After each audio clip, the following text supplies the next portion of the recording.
Okay, so we are back, and we said that we are going to create a stake pool for our system. So before we can do that, actually, we will need to move some funds from our Byron address to a new Shelly address, and that's exactly where we are going to start. And the very first thing that we need to do for achieving that is to create actually a converted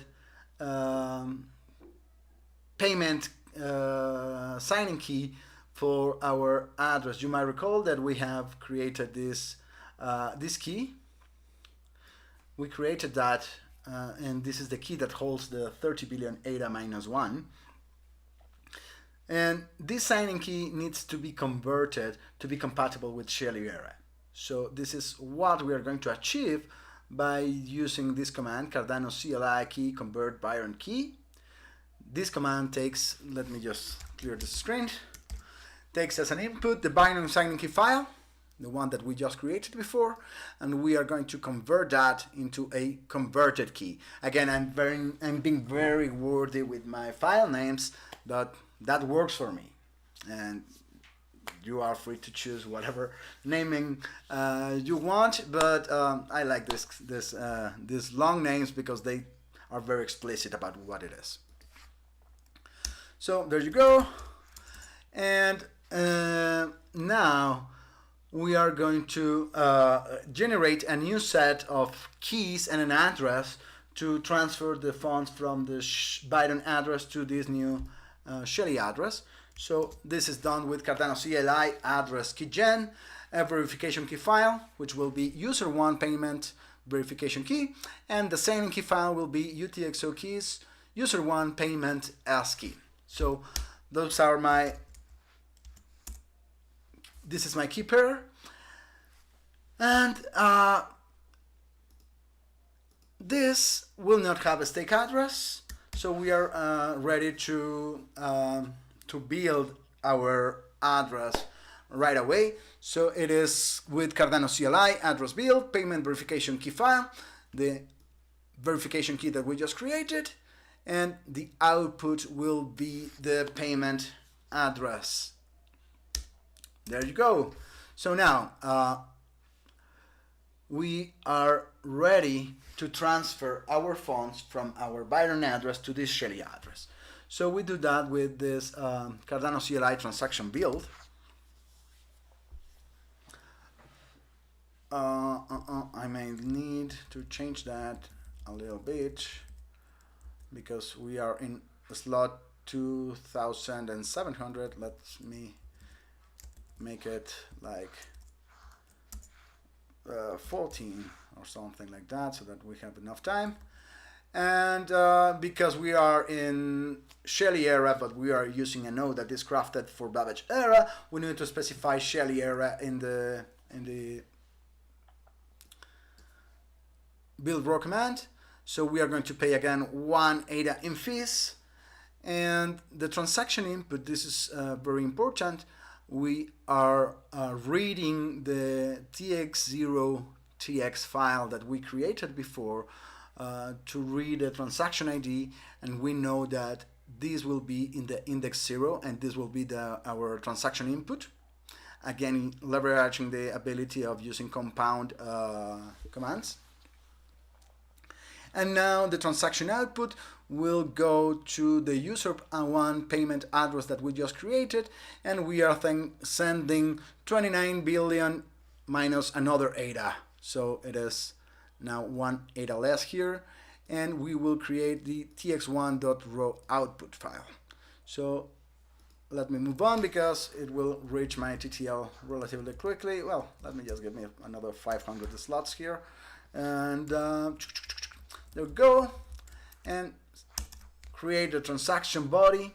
Let me just sign it. This is signed with my converted key. See why it was important? Because we are in Shelly era, we need to sign it with a corresponding Shelly era key, and this is why we had to convert our Byron key into a Shelly era key. So it is as simple as it gets. We take as an input the transaction body that we got from the previous command, and we are ready to sign it. So we will produce a tx1.signed file, and finally we are going to submit that to the blockchain, and transaction is successful. And with that, now we can actually use Cardano CLI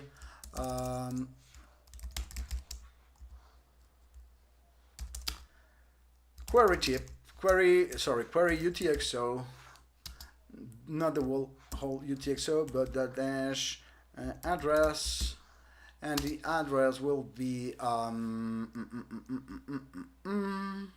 something like cat UTXO keys, and we want user1 payment dot 000 dot address. Oops, something like that. And this is testnet magic 42. What I did is, okay, I missed the parentheses. There you go. And I missed something here.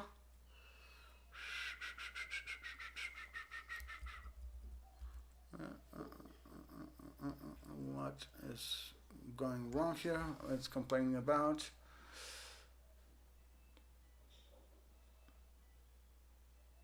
I was going to call you UTX and the dash address. I don't get it. So again, unexpected Samba. Oops.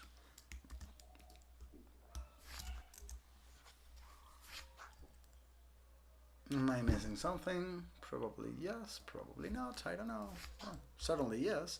Query UTXO dash dash address, and we want to read the content of UTXO keys user 1.payment.000.addr, close the parentheses, dash dash testnet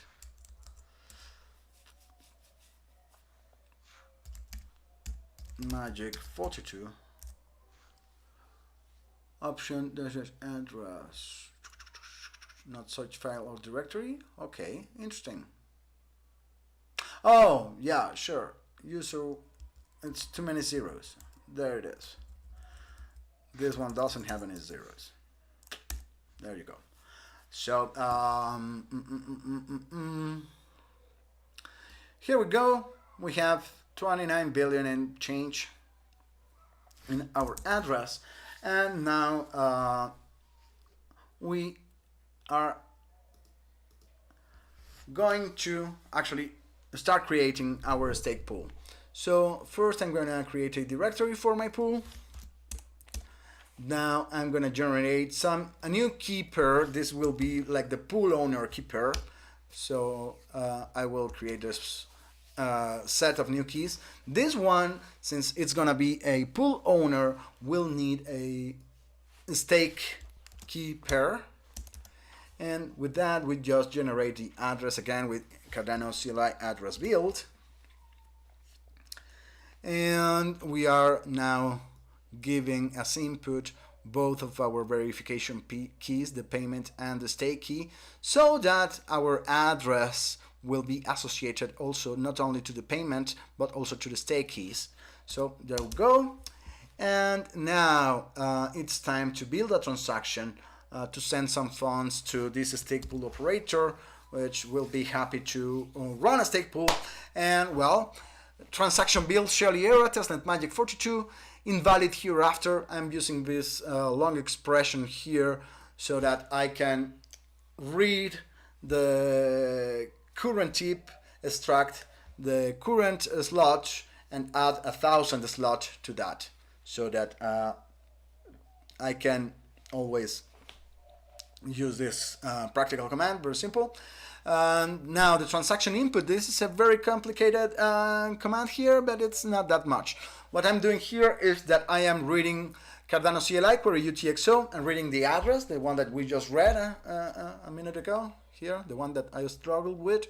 So I'm gonna send this output to a file, but I'm gonna use this trick to not send it to a file, but use it to send the JSON representation of this output to a standard output, and then I can use JQ to read the first key, which is the transaction index that I am looking for, and then I will use transaction output. I'll read the payment address that we just generated a second ago for our stake pool, our pool owner, and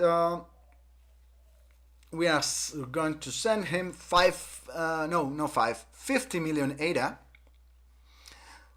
That's a good for starting a stake pool. And the change, this is the beauty of Build, and the change will automatically be calculated, and it will go to user one payment.address, the address that is actually holding the funds. I should call it like treasury. No, treasury is a taken word, but probably I could name it to the bank or rich guy or something like that. I don't know. But yeah, so this is the transaction that we are going to create. I'm going to produce the TX3 raw file.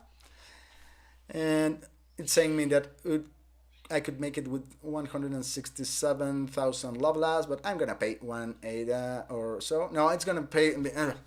I was paying 1 ADA before. Right now, when I can use the build command, I'm going to pay just the fair amount. So let's sign this transaction where we are going to send 50 million ADA to our stake pool operator. And now we submit that transaction to the blockchain. And there we go. We can now query this address. And it should have received the 50 million. And we are all jumping and happy because it is working. So now this stake pool operator can start actually creating the stake pool. And the first thing that he needs for a stake pool is the keys that will control the stake pool, which is the cold keys. And we create the cold keys. In a real scenario, of course, this should be produced in an air-gapped machine, something that doesn't have access to internet. These keys need to be super secure. But for our testing purposes, it's totally fine. Nothing will be lost if we end up losing these keys. So let's just generate them here. I'm gonna save them in the pool1 directory that I created at the beginning of this video.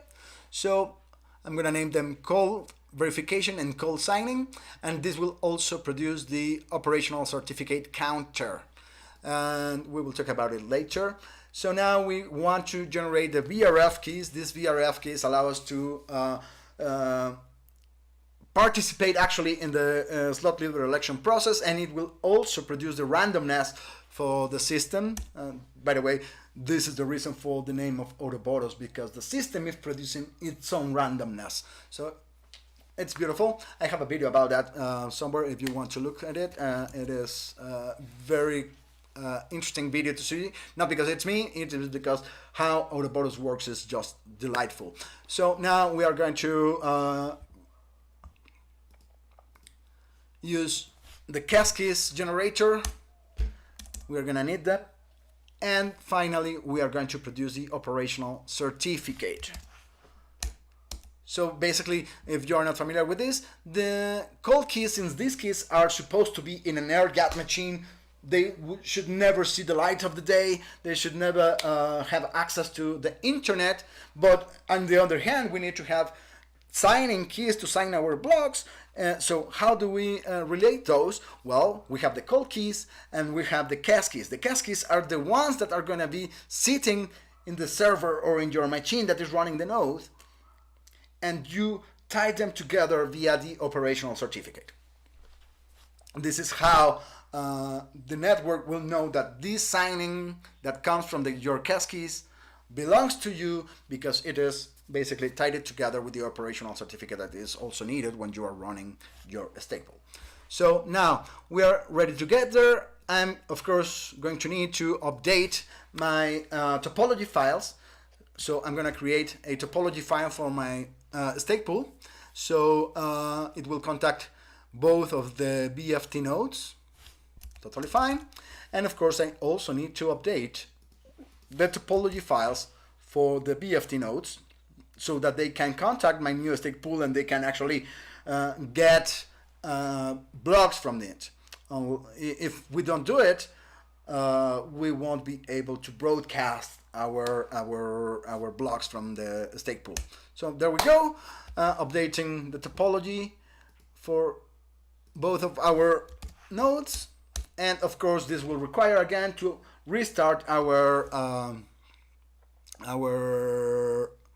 BFT nodes so that they can pick up the new topology. Right now, let me just create a script that will help me to start my stake pool.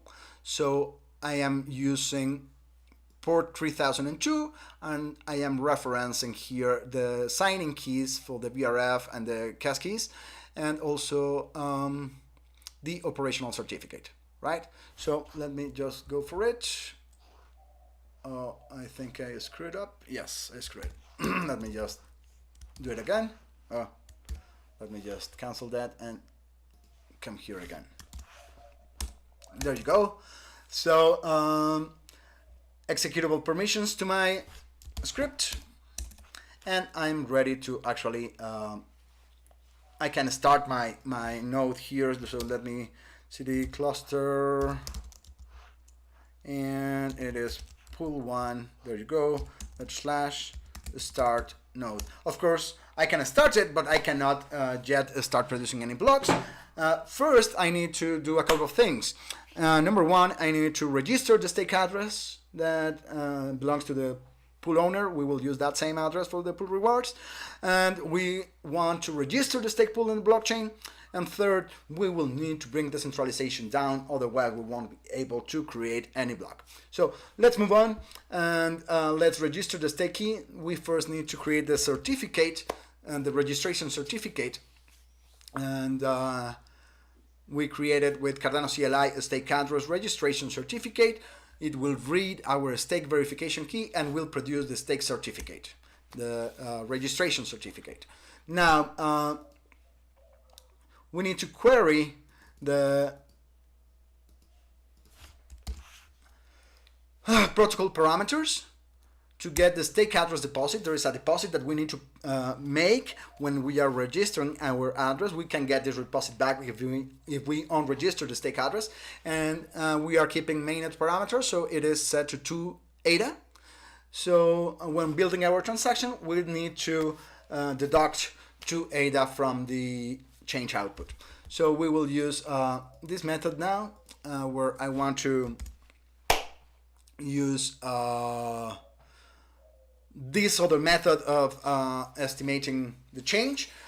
In this case, I'm going to use a environment variable. I'm going to query the UTXO of this address again. This is our pool owner address.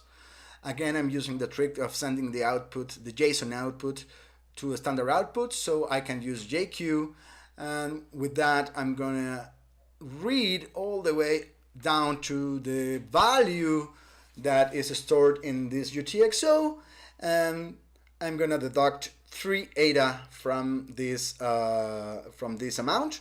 And why 3 ADA? Well, 2 ADA for the deposit, and again 1 ADA for the fees. It could be a little bit less, certainly, but I'm totally fine doing it this way right now because it is for testing purposes and I own all the tokens in the system, all the coins in the system, so it's totally fine for me right now. So build raw command, we will build with again the same trick that we did before with calculating the time to live for the transaction, 180 in fees, the Shell era flag. Transaction input is our pool 1 payment address. We are reading the keys from there, and our first key will be the transaction input. And transaction output will go to the same address, and we are going to send the change amount that we stored in our variable. And we are gonna submit, in this case, this certificate file, which is the registration certificate that we created a minute ago, and we create the transaction for raw file, which is our transaction body. And now we can sign that transaction body with our usual procedure, which is we provide the transaction body, we sign it. In this case, because it is a registration certificate, we sign it not only with the payment keys that will pay the transaction fee, but also with the signing key file of the stake key.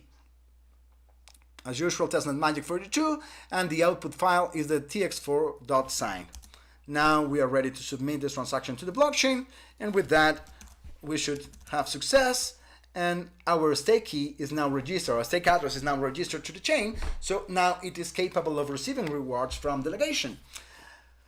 So, but we are not delegated yet, and our stake pool is not even registered yet, so let's move on and do that. If this, we don't really need to do this step in our local cluster, but if it was for real, we would like to have like a pool metadata file. It should look something like this. It's very simple. It is just a JSON that contains the name of your pool, the description, the ticker, sorry for that, the ticker, and your website. That's it. So we are gonna use, in this case, just for completeness of the procedure, I'm gonna just download this file. I'm gonna save it to pool1 metadata, pool metadata.json. Yeah, exactly there. And now we are going to read the metadata and save. I see a mistake here. Let me just fix it. Pool1. So I'm going to save the file in the same directory. In what it is going to calculate the hash of the file, of the metadata, so that when we register, it will be compared against the actual URL, and if it doesn't match, it means that something changed and it will be rejected. So we need to calculate this metadata hash and save it to the file, just for the curious people. Cat pool1 pool, how I saved it, it was pool metadata dot hash, right? So it's just a hash, nothing else. So we are ready to create the registration certificate, and this is what we are going to do now. So it will take the cold verification key file. So if you were doing this for real, this will be created on your airgap machine that contains the Cardano node installed in Cardano CLI, but you won't be doing this method in the real machine because you don't want to do this. You don't want to use your cold keys where you have access to internet. So we use the cold verification key file. Then you use the BRF verification key. We are going to pledge 1 million. Why 1 million? Let's be more generous with this pledge. Let me just, I screw it again. Let me clear, paste it again, and I'm gonna make it 10 million. Why only 1 million? Don't be cheap. So 10 million ADA in pledge. Then I'm gonna set the pool cost to the minimum, which is 340 ADA. The pool margin will be set to 10%, and the pool reward account is going to be the same reward account that we have for the pool owner, and the pool owner stake verification key file, there it is, and testnet magic 42, our pool relay IPv4, well, it's local host, it is running on port 3002, and all this information will be publicly available, and the metadata URL together with the metadata hash, and it will produce my pool registration certificate that I'm gonna be submitting to the chain. This is the same kind of certificate that I need to produce whenever I want to update any of the parameters. Let's say if I want to change my pool margin, I would need to produce the same kind of certificate. Now, let's move on. We need to create a delegation certificate. and we are going to use the stake key of our stake address, and we are going to use the call key just because we don't our stake pool is not yet registered, so we need to provide a call verification key. And we have a 500 ADA deposit to register our stake pool, so we are going to account for that when we update our change variable. We are going to make it 500 ADA on deposit and 1 ADA on transaction fees again. Let me just do that, and it should be fine to again build Shelley-Era, 1 ADA in transaction fees. We're going to estimate, this time I'm giving myself a few more time. That's kind of nice. A bit more time. Perhaps 10,000 slots is just too much, but hope it is not bad enough. So that it breaks. But yeah, so transaction output will be sending the change to our own address, and we are appending a couple of certificates, which is the pool registration certificate and the delegation certificate. So once we send this transaction to the blockchain, our pool will be registered and our stake address will be delegated to the pool, fulfilling our pledge commitment, right? Our pledge. So now we move to tx5.ro. This is the file that we are creating, and we are ready to sign it with tx5 signing. This is again a different signing procedure because we are signing with the payment keys to pay for the transaction fee, the stake key that accounts for the delegation, and also the cold signing key because we are signing a pool registration certificate. And we sign it and produce the tx5.sign file. And from there, we want to submit that to the blockchain. Let me just submit it.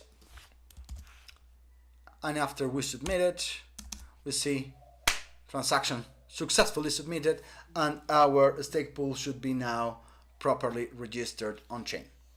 And we will have a means to look at that in a minute or two when we have a new snapshot, and it will be picked up by the snapshot.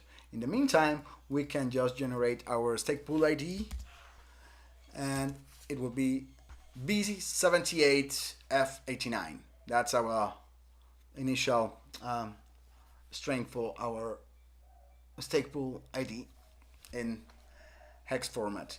And well, this is it. We have created a stake pool. We are just waiting. I think we can now, because we have transitioned to a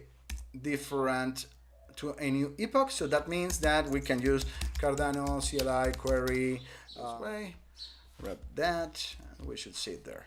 So it is in the ledger state. So that means that we can also use the Cardano CLI query stake snapshot.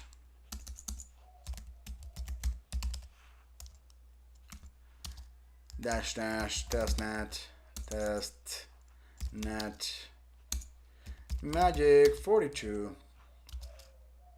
I don't remember what other parameters it will take. So okay, let's take full ID again.